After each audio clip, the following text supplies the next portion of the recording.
Hello students, কেমন আছো তোমরা? আশা করি ভীষণ ভীষণ ভালো আছো, খারাপ থাকার কোনো কারণই নেই।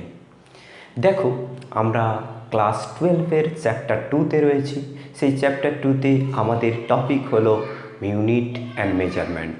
আমাদের বিজ্ঞানের ক্ষেত্রে বিভিন্ন কাজে আমরা মেজারমেন্ট করে থাকি। যেমন আমরা দৈর্ঘ্য মেপে থাকি। দৈর্ঘ্য কি না, দুটো অবস্থানের মধ্যে একটা দূরত্বকে আমরা বলে থাকি দৈর্ঘ্য। তোমরা এই দুটো জিনিস দেখতে পাচ্ছ, এগুলো মারার জিনিস নয়, এগুলো কাউকে হিট করার জন্য নয়, এগুলো হলো স্কেল। আমি আমার প্রিয় স্টুডেন্টদেরকে দিয়ে বানিয়েছিলাম প্রজেক্ট করানোর জন্য। তার মধ্যে বেস্ট দুটো আমি আমার কালেকশানে রেখেছি। দেখো, এখানে এই দুটো আজকে ছিল বলে আমি এই দুটোকে মডেল হিসাবে ব্যবহার করতে পারছি এবং তোমাদের এই দুটো থেকেই সবটাই বুঝতে সুবিধা হবে। অর্থাৎ আজকের আলোচনা সেটা হলো error in measurement. Error in measurement,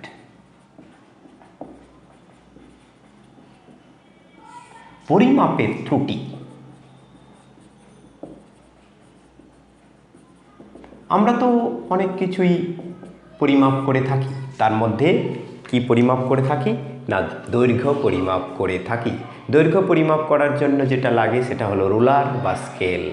তোমরা এগুলো দেখতে পাচ্ছ। আমি এর মধ্যে একটাকে রাখলাম, এই বড় রুলারটাকে আমি রাখলাম। এইখানে যে ব্যক্তি এটা করেছেন সেই ব্যক্তি এই দাগগুলো দিয়েছেন। দেখো, এখানে ছোট ছোট ছোট ছোট দাগগুলো অনেক দিনের পুরনো হয়ে গেছে এবং এটা স্কেচের সাহায্যে করেছে, এই কারণে দাগগুলো ভালোভাবে নেই।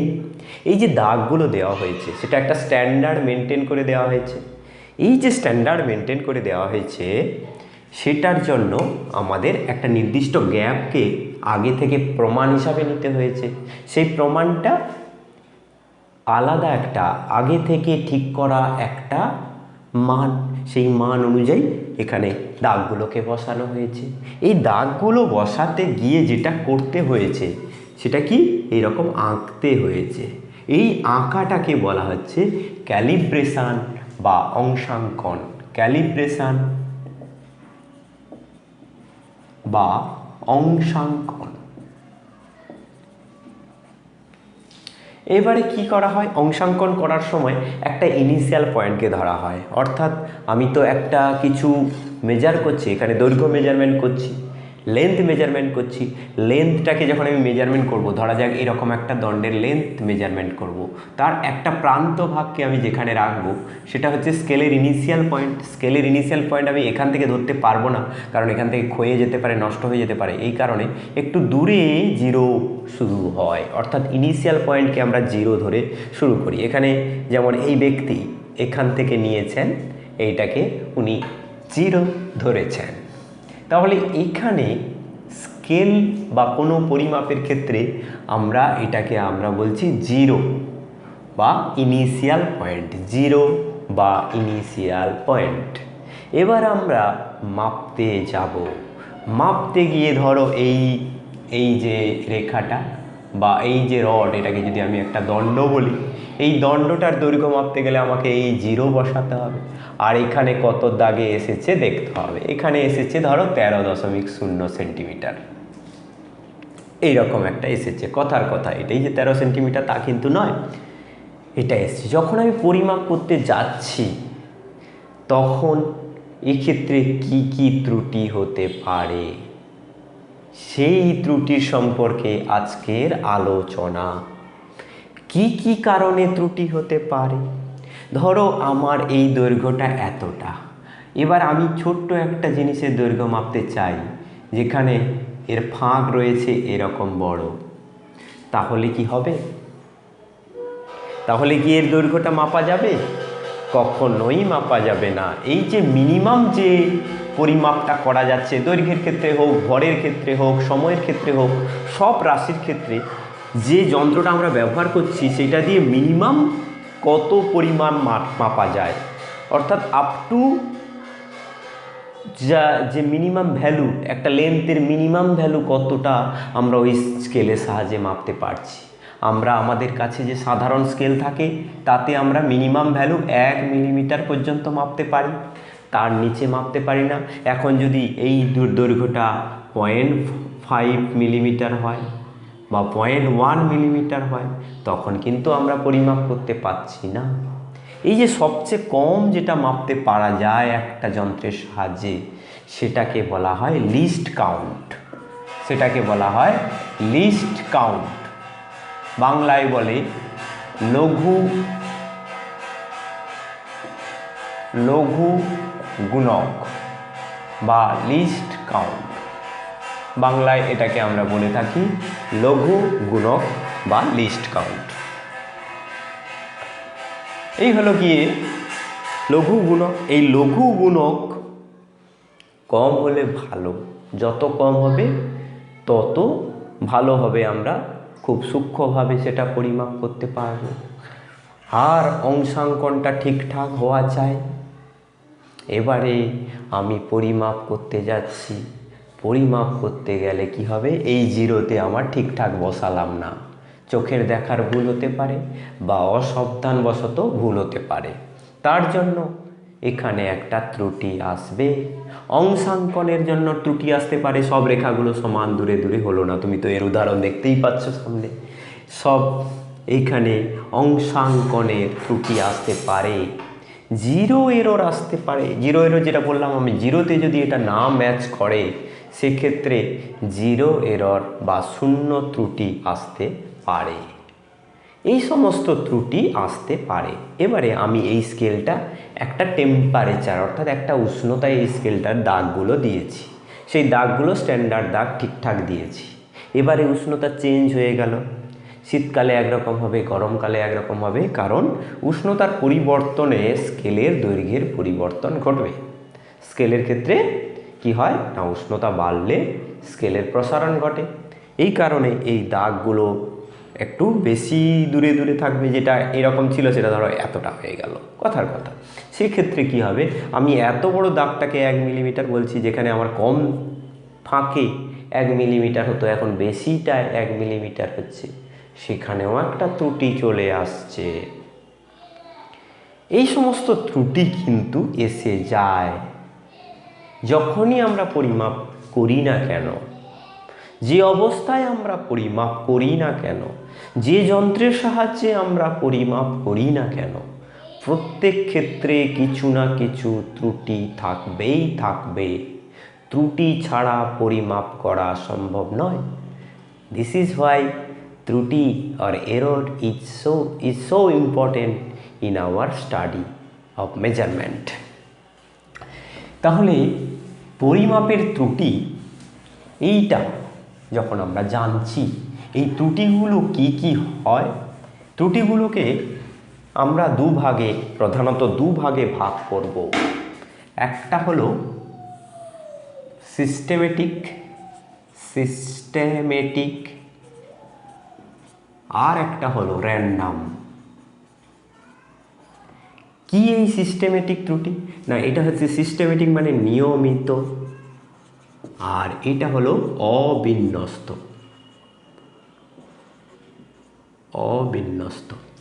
নিয়মিত ত্রুটি যেগুলো, সেগুলোকে কন্ট্রোল করা যায় বা কি কারণে হচ্ছে এর কজ বের করা যায় আর কন্ট্রোল করা যায়। কিন্তু অবিন্যস্ত ত্রুটির কজ আমরা বের করতে পারি না আর কন্ট্রোলও করা যায় না। কজ কি? এই সিস্টেমেটিক ত্রুটি বা নিয়মিত বা বিন্যস্ত ত্রুটি, এটাকে বলা হচ্ছে অবিন্যস্ত, এটা হচ্ছে বিন্যস্ত বা সিস্টেমেটিক বা নিয়মিত। এই ত্রুটিটাকে আমরা ক্যালকুলেট করতে পারবো এখানে, বা এই ত্রুটিটা কিভাবে এলো আমরা বের করতে পারবো। কিন্তু কিছু ত্রুটি আছে, কিভাবে আসছে, কখন আসছে, কেমন করে কি হচ্ছে, সেটা কিন্তু আমরা ধরতে পারি না। ধরো টেম্পারেচার, একটা তুমি জলকে ফোটাচ্ছ এরকম করে, এবার তুমি থার্মোমিটার লাগিয়ে রেখেছো, তুমি দেখবে একটা নির্দিষ্ট টাইমে থার্মোমিটার বাড়ছে, হঠাৎ দেখা যাবে একটা সময় বেশি বেড়ে যাচ্ছে, আবার দেখবে কিছু সময় একটা জায়গায় থমকে আছে। এই যে তুমি রিডিংটা নিচ্ছ, এই রিডিং নেওয়ার ক্ষেত্রে তোমার কিন্তু ত্রুটি এসে যাচ্ছে। এই যে ত্রুটিটা তুমি কন্ট্রোল করতে পারবে না, কোনোভাবেই সেটাকে কমাতে পারবে না, কারণ তোমার কিভাবে এলো তুমি কিন্তু বুঝতে পারছো না। এই কারণে এটাকে আমরা অবিন্যস্ত এরর, অবিন্যস্ত ত্রুটি বা র্যান্ডাম এরর বলবো। আর নিয়মিত ত্রুটিগুলো কি কি না, নিয়মিত ত্রুটিগুলোকে আমরা দুটো ভাগে ভাগ করতে পারি। একটা হলো পার্সোনাল, ব্যক্তি নির্ভর, আর একটা হলো ইনস্ট্রুমেন্টাল। ব্যক্তি নির্ভর বা পার্সোনাল ত্রুটি কীরকম করে আসে, আর ইনস্ট্রুমেন্ট বা যান্ত্রিক ত্রুটি কী বা কীরকম করে আসে, সেটা কিন্তু আমরা অলরেডি আলোচনা করে ফেলেছি। দেখো, পার্সোনাল ত্রুটি, আমি যখন একটা দণ্ডের দৈর্ঘ্য মাপতে যাচ্ছি, আমি জিরোর দাগে ঠিকঠাক করে বসাতে পারলাম না, বা আমার ওই দাগের সোজাসুজি চোখটা নিয়ে যাওয়া হলো না, সেক্ষেত্রে অসাবধানবশত ত্রুটি হতে পারে, অথবা আমার চোখের দেখার সমস্যায় ত্রুটি হতে পারে। এই যে ত্রুটিটা, এটাকে আমরা বলছি ব্যক্তি নির্ভর ত্রুটি। এই ব্যক্তি নির্ভর ত্রুটির একটা উদাহরণ হলো প্যারালাক্স এরর বা দৃষ্টিভ্রম। যেটাকে আমরা দৃষ্টিভ্রম বলেছি, সেই দৃষ্টিভ্রম হলো একটা ব্যক্তি নির্ভর ত্রুটি। অথবা আমাদের কখনো কখনো মনঃসংযোগ হারিয়ে যায়, একটা পার্ট নিতে গিয়ে একটা ডিজিট দেখতে পাচ্ছি কিন্তু সেটা ভুল হয়ে গেল, সেটা কিন্তু এড়ানো যায়, কারণ এর পরের যে এক্সপেরিমেন্টটা আমরা করব, বা অনেকবার যখন পার্ট নিচ্ছি, তখন আমরা অনেকগুলো পার্ট নিলে সেই পার্টটার গুরুত্ব কমে যাচ্ছে। ধরো একটা জিনিসের পার্ট আসলো 12.5, 12.6, 12.8, সেটা ভুল করেও আমরা 30.5 নেব না, কারণ একটা সেন্স আছে, নিশ্চয়ই আমরা এটা ভুল করেছি বা কোথাও কিছু একটা ভুল হয়েছে, সেটা আমি বাদ দেবো। এই কারণে অনেকবার একটা মেজারমেন্টের পার্ট নিলে এই ব্যক্তি নির্ভর ত্রুটিটা কিছুটা কমানো যায়। আর সঠিকভাবে, অর্থাৎ প্যারালাক্স এররের ক্ষেত্রে দৃষ্টিভ্রম সঠিকভাবে আমরা যদি দেখি, একটা স্কেলের দাগের উপর চোখ রেখে, লম্বভাবে চোখ রেখেই যদি দেখি, সেক্ষেত্রে দৃষ্টিভ্রমটা এড়ানো যায়। এবারে আসছি যে ইনস্ট্রুমেন্টাল এরর। এটাও কন্ট্রোল করা যায়। দেখো, কন্ট্রোল করা যায় মানে বলছি না যে একেবারে পুরোপুরি সেটাকে কমিয়ে নেওয়া যায়। কন্ট্রোল মানে কিছুটা হলেও কমিয়ে নেওয়া যায় বা কিছুটা মডিফাই করা যায়, বা আরও সূক্ষ্ম করা যায়। কী রকম না, একটা যন্ত্রের সাহায্যে ধরো একটা স্কেলে এরকম দাগ আছে, আবার একটা স্কেলে এই দুটো দাগের মধ্যে আরও অনেকগুলো দাগ আছে, তাহলে এই স্কেলটার লিস্ট কাউন্ট আর এই স্কেলটার লিস্ট কাউন্টের মধ্যে এটার কম, অর্থাৎ এটার সাহায্যে আমি বেশি সূক্ষ্মভাবে মাপতে পারবো। এই কারণে এটাকে বলা হয় লিস্ট কাউন্ট এরর। লিস্ট কাউন্টটাকে আমরা যত কমাতে পারবো, তত আমি এই এররটাকে কমাতে পারবো। আর একটা আছে জিরো এরর। দেখবে অনেক সময় স্কেলের একটা দিক ভেঙে নষ্ট হয়ে যায় বা জিরো দাগটা উঠে যায়, তখন আমাদের অসুবিধা হয়। তখন আমরা কি করি, আমরা 1 থেকে নিই। 1 থেকে ধরো 5.5 এলো, এরকম একটা লেন্থ, এখানে 1, এখানে 5.5, তাহলে আমার এই দৈর্ঘ্যটার লেন্থ আমি কত পাবো, 5.5 - 1 = 4.5। এই জিরো এররটাকে কিন্তু আমরা পুরোপুরি কমিয়ে দিতে পারি। জিরো এররটাকে আমরা পুরোপুরি কন্ট্রোল করতে পারি বা কমিয়ে দিতে পারি। আর কি আছে, ব্যাকলেস এরর। আর কি আছে না, ব্যাকলেস এরর। ব্যাকলেস এররটা কি না, ব্যাকলেস এরর হলো যে তোমরা দেখবে, তোমরা একটা জিনিস তোমাদেরকে বলি, তোমরা বিভিন্ন জিনিসের ছিপি আটকাও বা ছিপি খোলো, কোনো জিনিসের এইখানে তুমি দেখো না, এই যে মার্কারের কালি, এর ছিপি আমি এরকম করে খুলছি, আবার লাগাচ্ছি। দেখো, যখন আমরা অনেক সময় দেখি এই ছিপি খোলা লাগানোর সময় এই যে ঘাটগুলো রয়েছে, এই ঘাটগুলো ঠিকঠাক আটকায় না, তার ফলে আমি একবার ঘোরালে এখন যা সরছে, দ্বিতীয়বারে আমার সেইটা নাও সরতে পারে, সমানভাবে সরতে না পারে। পরপর যন্ত্রটা যখন পুরনো হয়ে যায়, সেটা আলাদা হতে পারে। সেক্ষেত্রে সামনের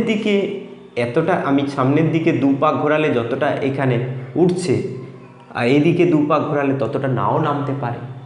এই রকম যে এরর ত্রুটি এটাকে বলা হয় ব্ল্যাকলেস এরর। এটা কোথায় দেখা যায় না, স্ক্রু গেজ বলে একটা যন্ত্র রয়েছে, সেই যন্ত্রে আমরা এটা দেখতে পাই। তাহলে list count error, zero error, backless error, এই সমস্ত এরর কোথায় থাকে না যান্ত্রিক ত্রুটি অর্থাৎ ইনস্ট্রুমেন্টে এইগুলো দেখা যায়। আর একটা আছে যে পরিবেশগত ত্রুটি, হ্যাঁ, পার্সোনাল এছাড়াও হচ্ছে এনভায়রনমেন্ট, পরিবেশ, এনভায়রনমেন্টের জন্য ত্রুটি কি আসে, ওই যে একটু আগে বললাম যে আমি যে উষ্ণতায় কাজ করছি, ধরো একটা পরীক্ষা আমি অনেক সময় ধরে করছি, সকাল থেকে দুপুর হয়ে গেল বা দুপুর থেকে সন্ধ্যা হয়ে গেল বা সন্ধ্যা থেকে রাত্রি হয়ে গেল, সেক্ষেত্রে আমরা দেখছি পরিবেশের টেম্পারেচারে চেঞ্জ হচ্ছে, পরিবেশে বাতাসের হিউমিডিটি চেঞ্জ হতে পারে বা অন্যান্য বিষয় চেঞ্জ হতে পারে। এই যে পরিবেশের যে পরিবর্তন, তার জন্য আমার যে এক্সপেরিমেন্টাল ডাটাগুলো সেগুলো আলাদা আলাদা কন্ডিশানে পাচ্ছি, তার ফলে একটা এরর আসে, সেটাকে আমরা এনভায়রনমেন্ট এরর বলি। এটাকেও আমরা সিস্টেমেটিক এররের মধ্যে রেখেছি বা নিয়ন্ত্রিত এররের মধ্যে রেখেছি। তার কারণ আমরা যদি পরিবেশটাকে ঠিকঠাক করে রাখি, কম সময়ের মধ্যে একটা নির্দিষ্ট কন্ডিশানে আলাদা করে কন্ডিশান বানিয়ে সেখানে যদি এক্সপেরিমেন্টটা করি, তাহলে এই এররটা অনেকটা মিনিমাইজ করা যায়। এইগুলো হলো পরিমাপের ত্রুটি।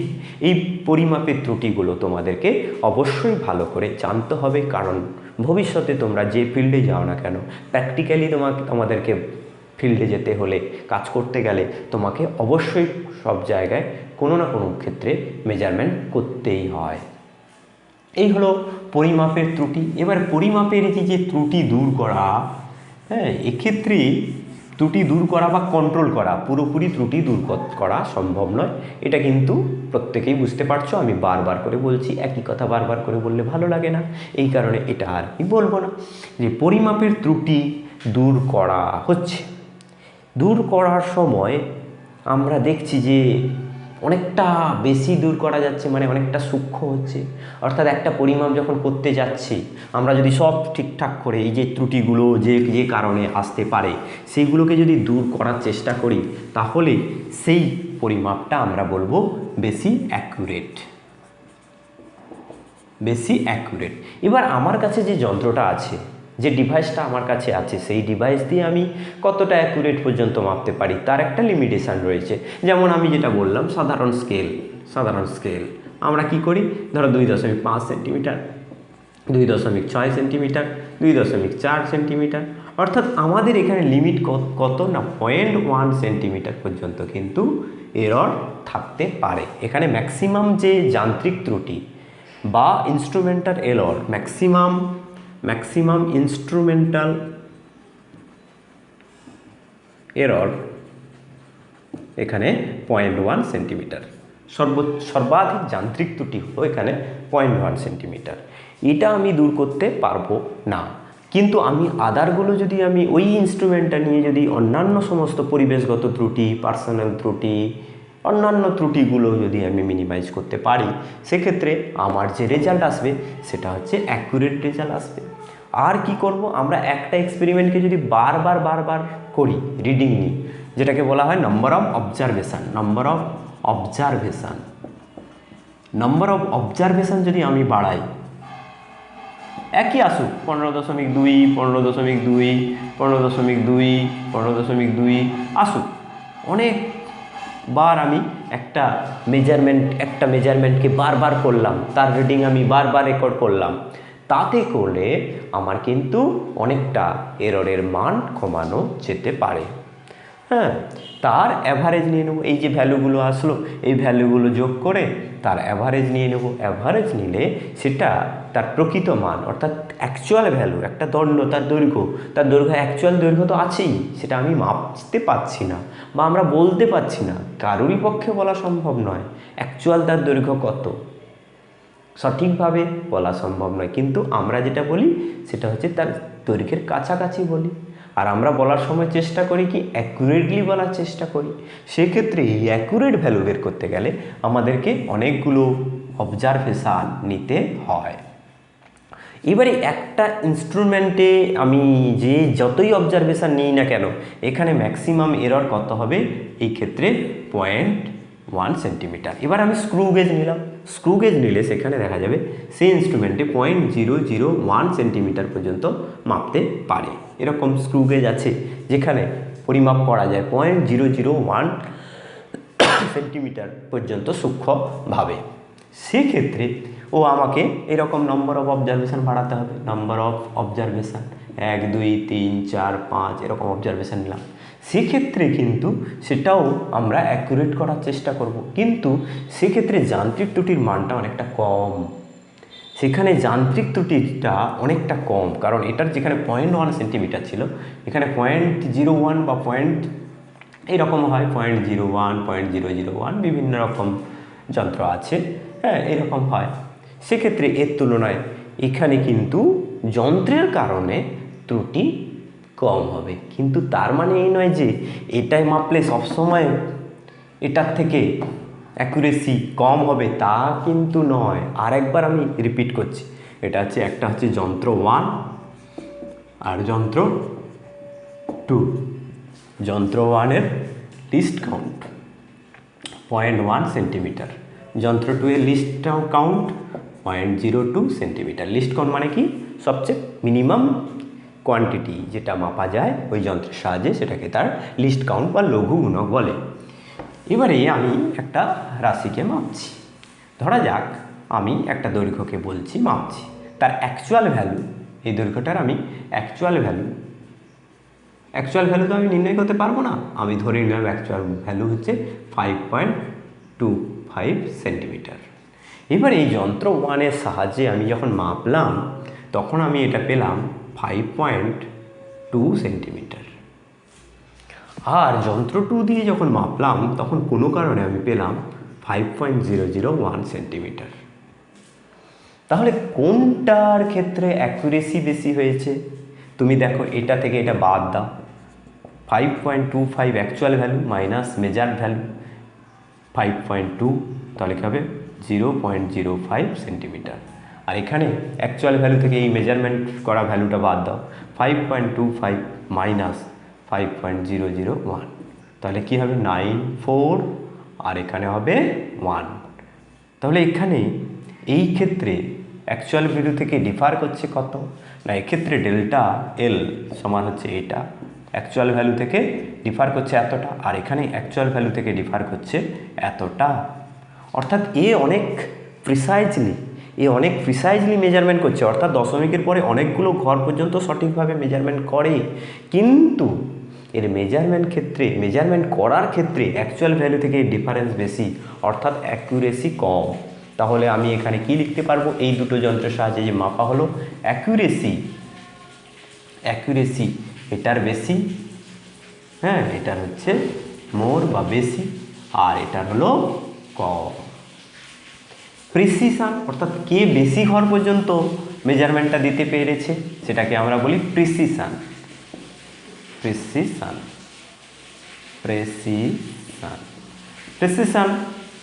কি না, একটা যন্ত্রের সাহায্যে যতটা সূক্ষ্মভাবে আমরা মাপতে পারি কিন্তু সেটা নির্ভুল কিনা জানি না, সেক্ষেত্রে এখানে আমি নির্ভুলতা অ্যাকুরেসি এর বেশি, কিন্তু প্রিসিশন কার বেশি না, এর সব সময়ের জন্য বেশি হবে।